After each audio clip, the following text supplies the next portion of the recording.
नहीं, 10 लोगों के नामजद है और 11वां 150 लोग अज्ञात। इसमें ज्ञान नामजद रिपोर्ट है मालूम। हम नाम पढ़े दे रहे हैं मालूम। फतेहपुर में जिस तरीके से एक मकबरे पर चढ़कर हिंदूवादी संगठन के कार्यकर्ताओं ने गुंडई की नुमाइश की थी, उसकी चर्चा उत्तर प्रदेश की विधानसभा में हुई। लेकिन जैसे ही बारी आई इन लफंगों के नाम लेने की, वैसे ही उत्तर प्रदेश के संत महंत वाली सरकार के मुखिया योगी आदित्यनाथ ने मना कर दिया कि नाम लेने की जरूरत नहीं है। वजह क्या है बताऊं? आज आपको एक एक वजह दिखाने जा रहा हूं। वजह यह कि पहले बीजेपी के जिलाध्यक्ष पर आरोप लगता है, लेकिन बाद में इनकार किया जाता है कि उनका कोई लेना देना नहीं, एफआईआर में नाम नहीं होता, और जिसका एफआईआर में नाम होता है उसमें से एक नेता सपा का होता है और सपा ने उसे अपनी पार्टी से निकाल दिया है। लेकिन यह काम बीजेपी नहीं कर पाएगी। आज बीजेपी के उसी जिलाध्यक्ष से जुड़े कई मसले दिखाऊंगा। पहचानिएगा एक एक शख्स को, वो किस जाति किस धर्म से ताल्लुक रखते हैं, जो वहां उस दिन मकबरे पर खड़े होकर लुच्चाई कर रहे थे। और आखिर ऐसी क्या वजह रही कि योगी आदित्यनाथ जो एक गोमती नगर में हुई घटना में यादव और मुसलमानों का नाम खोलकर ले रहे थे, इन लुच्चों के नाम पर मना ही देते हैं कि नहीं, नाम लेने की कोई जरूरत नहीं है। यही नहीं, आज आपको यह भी दिखाऊंगा कि कैसे उत्तर प्रदेश के अंदर एक दिल दहला देने वाली घटना होती है।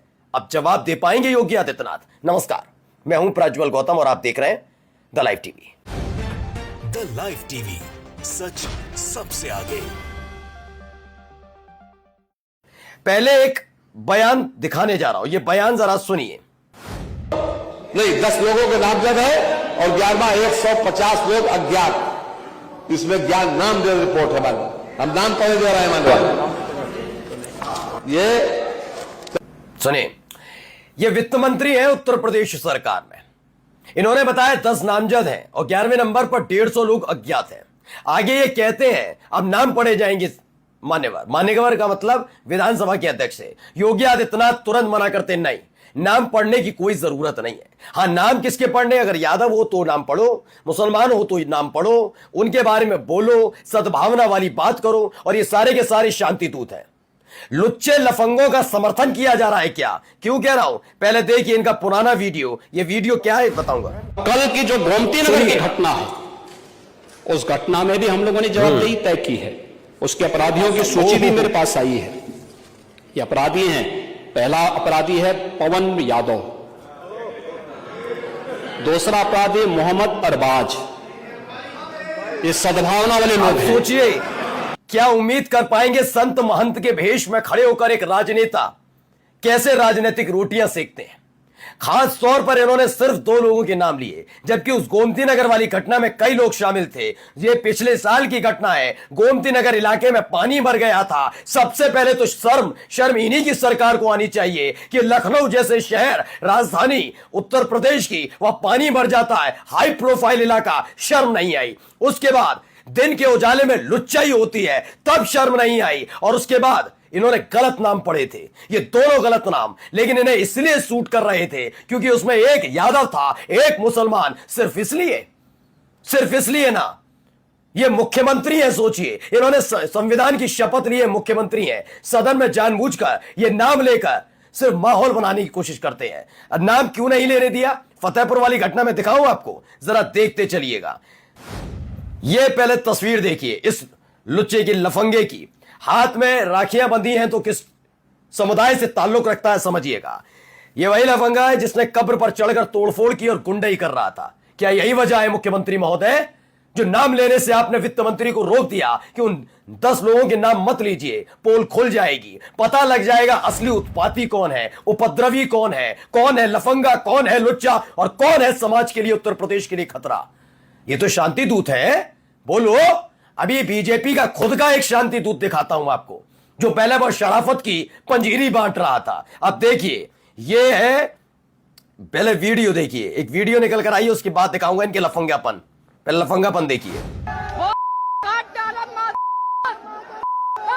सुनो, बीप लगानी पड़ रही है क्योंकि यही ये उत्तर प्रदेश की सरकार की तरफ से जिनका नाम लेने से रोका जा रहा है, ये उन शांति दूतों की भाषा शैली है जो हम स्पष्ट आपको नहीं सुना सकते, हमें बीप लगानी पड़ती है क्योंकि ये शांति दूतों की संवैधानिक भाषा शैली है।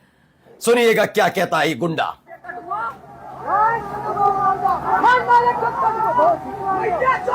देखो ये इनका लेवल है और ऐसे उत्पाती, ऐसे लुच्चे, ऐसे चिंटू, ऐसे लफंगों का नाम लेने से रोक दिया जाता है। क्यों मुख्यमंत्री महोदय? केवल पवन यादव याद नाम रहेगा, मोहम्मद अरबाज नाम याद रहेगा, वो सद्भावना वाले होंगे, ये तंज कसे जाएंगे। बोलिए इन शांति दूतों के नाम पर क्यों चुप्पी साधने दी गई? वित्त मंत्री को क्यों रोका गया? इन लफंगों पर कार्रवाई के नाम पर अब तक एनएसए क्यों नहीं लगी? क्यों इनके घर, मकान, दुकान को नहीं तोड़ा गया? यह सवाल पूछना जरूरी है, लेकिन पूछेगा कौन? वो जिनका जमीर, जिनका ईमान पत्रकार होते हुए भी गिरवी रखा हुआ है, वो शर्म नहीं आती उनको। आइए दिखाता हूं इनका अपना वाला भी, ये क्या कह रहे हैं जरा इनको सुनिए। बहुत कह रहे थे ना नहीं बीजेपी के जिला अध्यक्ष का कोई लेना देना नहीं, जरा सुनते जाइए इस आदमी को, सुनिए। मैं मुखलाल बाल, जिलाध्यक्ष भारतीय जनता पार्टी फतेहपुर। मैं फतेहपुर की जनता से आग्रह एवं निवेदन करना चाहता हूं कि कल दिनांक 11 तारीख को सुबह 9 बजे कर्पूरी ठाकुर क्यों चौराहा डाक बंगले के पास सभी सनातनियों को इकट्ठा होना है। उसका मूल बिंदु यह है कि एक विशेष वर्ग के लोगों ने ठाकुर द्वारा मंदिर को, उसका स्वरूप मस्जिद में परिवर्तन करने का काम किया है। मैं फतेहपुर के जनता से अनुरोध करना चाहता हूं कि ज्यादा से ज्यादा संख्या में आप लोग वहां पहुंचे। पहले तो इस आदमी को ये कैसे पता लगा? ये बीजेपी का जिला अध्यक्ष है मुखलाल पाल, ये लगातार लोगों को उकसा रहा था। 11 तारीख को इसके कहने पर ही वहां भीड़ इकट्ठा हुई थी। ये कौन होता है? इसकी हिम्मत कैसे हुई? यह योगी आदित्यनाथ को जवाब देना होगा। यह बीजेपी का जिला अध्यक्ष होगा, यह उत्तर प्रदेश की सरकार नहीं हो सकता, अथॉरिटी नहीं हो सकता, यह कुछ नहीं है। इसकी हिम्मत कैसे हुई और इसने उकसाया कैसे लोगों को? क्या इस पर जांच हो रही है? क्या इस पर एनएसए लगेगी? इस आदमी का घर, मकान, दुकान तोड़ा जाएगा? क्या इसके परिवार को सड़क पर लाया जाएगा? नहीं, इसकी जिम्मेदारी तो केवल उस विशेष वर्ग के लिए होती है जिसके नाम के पीछे या तो यादव हो, या ब्राह्मण हो, या फिर हो खान। बोलो, बीजेपी नेता होने का यह सबूत है कि आप कुछ भी तमाशा करिए, कोई कुछ बिगाड़ नहीं सकता। आइए इसका और तमाशा दिखाता हूं इस व्यक्ति का, सुनिए ये कैसे अधिकारियों को डरा धमका रहे हैं। सुनिए इनका। एसपी साहब, आपने कहा था ना कि 7 बजे हम बैठक करेंगे, कहा था कि नहीं कहा था? बताइए। ये मुलायम सिंह की सरकार नहीं है कि आप गोली चलवा दोगे, और आपकी हिम्मत है तो आप गोली चलवा कर देखिएगा। इस आदमी के पास बीजेपी का जिला अध्यक्ष होने के अलावा कोई ऐसा परमिट नहीं है। यह ना जनप्रतिनिधि है, यह जनप्रतिनिधि नहीं है, और सरकार की तरफ से नामित कोई व्यक्ति नहीं है। यह भारतीय जनता पार्टी का एक नेता है जो एक अधिकारी, आईपीएस ऑफिसर को धमकी दे रहा है, धमकी देता है ये, और जो धमकीबाज है उनके साथ खड़ी है सरकार। किस हैसियत से इस आदमी ने धमकी दी थी अधिकारी को, यह बता सकते हैं आप? नहीं दे सकते। बताइए, क्या एमएलए है, एमपी है, दर्जा प्राप्त राज्य मंत्री है, आपने कोई नामित किया है? नहीं, लेकिन इसे अधिकार है कि उसके पीछे, नाम के पीछे लिखा है बीजेपी का जिला अध्यक्ष। तो ये क्या करता है आगे देखिए, धमकाता नहीं है सिर्फ ये। अब आइए इनको आगे सुनिए। तो चूंकि उस भीड़ की अगुवाई कर रहे थे, क्या हुआ? क्या आबू नगर मोहल्ला है, एक रड़ैया जगह है, वहां कुछ लोग अपना मकबरा बता रहे थे, लेकिन जब मैं अंदर गया, अंदर के बाद जो देखा तो वहां कमल का फूल, त्रिशूल और एक लड़ी जो भगवान शिव की तरफ छत्र होता है वो भी था। तो मेरी समझ में भी आया, मैंने कागज पत्तर भी मंगवाए। बस यहां पे मैं इसलिए रोक रहा हूं दोस्तों, ये बीजेपी के जिला अध्यक्ष की हिम्मत कैसे हुई? किस अथॉरिटी के साथ जाता है ये आदमी?